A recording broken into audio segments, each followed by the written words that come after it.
So this is one of the fresh air supply ducts, which is bringing in fresh air from the outside through the filters and through the heat exchanger. Now in the summer then we can just bypass the heat exchanger, so these are our triple glazed thermally broken windows, which are tilt and turn windows, so you can either have them in the tilted position when you've got a good secure nighttime.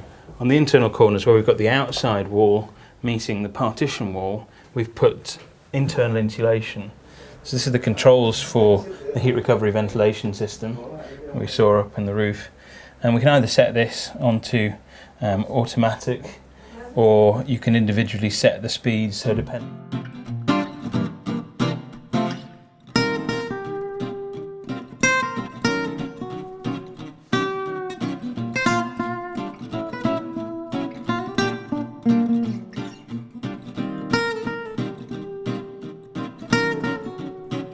This is our first winter since the Retrofit of the Future project being implemented. We have enjoyed winter, the warmth of winter. This house is very comfortable. It's always 22 degrees in the house, 22, 21. It doesn't go below 20. When you visit some other houses, we can feel the air not being so clean, or we feel different, from our house. The windows we had, the metal frame windows, you can feel the wind coming in, and you can keep the house warm for an hour or two. That's it. And now it's like even the cooking is enough. The heat from the cooking that is being done in the house is enough to heat the house.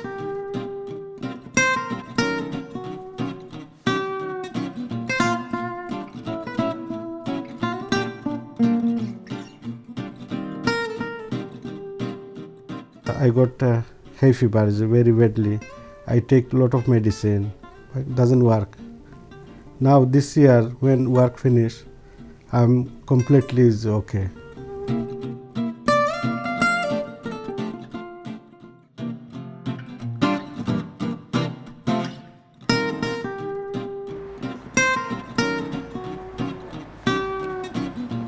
The extract for the kitchen and the bathroom. And these numbers relate to the numbers on here. The hot water tank is the one that's in these, and how much insulation we've got on the outside of the house. Yes. So I didn't find it difficult, see, that was the thing. You enjoyed because it well. The workers carried me along. They were fantastic. It was the workers who actually were, they need an awful lot of, they need medals, but I don't think there's a medal big enough for that.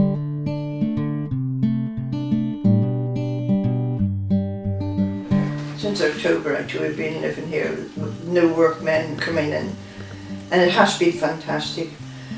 We've lost all those cold drafts that we had before, and it is lovely, and it's peaceful and quiet. You don't get the same noise level as what you had before. Well, if I have to get up to go to the toilet, I don't feel the cold or nothing. You know what I mean? It keeps the temperature at the same all the time. Before this happened, you were sitting here and there was a cold draft that your feet was absolutely frozen on there. There was no explanation where this cold air came from. The windows were all closed up and it didn't make sense. But my goodness, this cold air that used to come down, you'd be sitting there shivering. Well, we've lost all that, and it's so lovely now to not have that cold. Big improvement in my health, the breathing, Is because of the recycling, and it's all fresh. I mean, I would know straight away because of my breathing with COPD. Yeah. It's the first thing I'd notice it more than anybody. But when I'm indoors, my breathing is. Yeah. So in other words, if I don't go outside the stove, I'm okay at night. I don't even have to use my machines or anything. It's really good. But like if I go out then and inhale the air outside, then I have to use the machine for about 3 to 4 hours at night.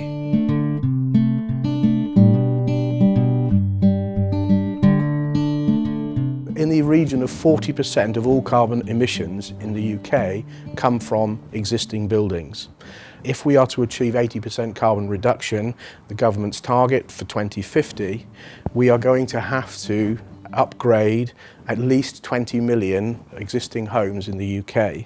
So it's very valuable to have a programme like Retrofit for the Future, which converts this massive target, global target, as far as the whole stock is concerned, of 80% carbon reduction to single properties. Scaling up is going to need organisation and a clear vision. We need to recognise that we need to improve our skills, we need to improve the number of people who can who have the skills for retrofit. We need to be prepared to incentivise people to do a street or a terrace of housing all at once. We can't do this piecemeal. It needs to be properly planned. We need to have a big vision about how to do this. We're hoping really to learn what is going to be the most applicable solutions for retrofitting of these potentially difficult to treat properties. How do we improve energy efficiency without having a massive decanting of the population from houses? What makes the most difference to social housing, and also what are the kind of costs associated with it? There's also a hope that not just us, but the building industry as a whole will learn new skills that they just simply don't have or haven't previously considered before.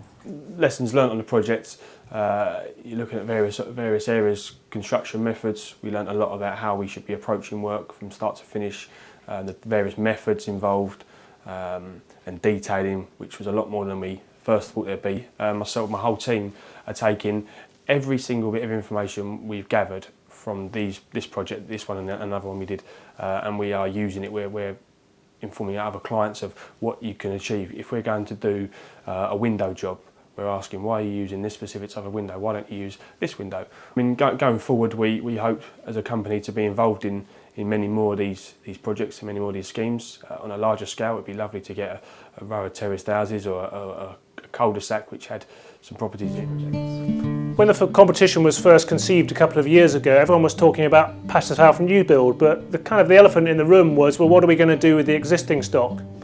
So government gave us an extra £17 million to kick off Retrofit for the Future, to really get the conversation going, to understand how we're going to innovate, particularly as we all prepare for the Green Deal.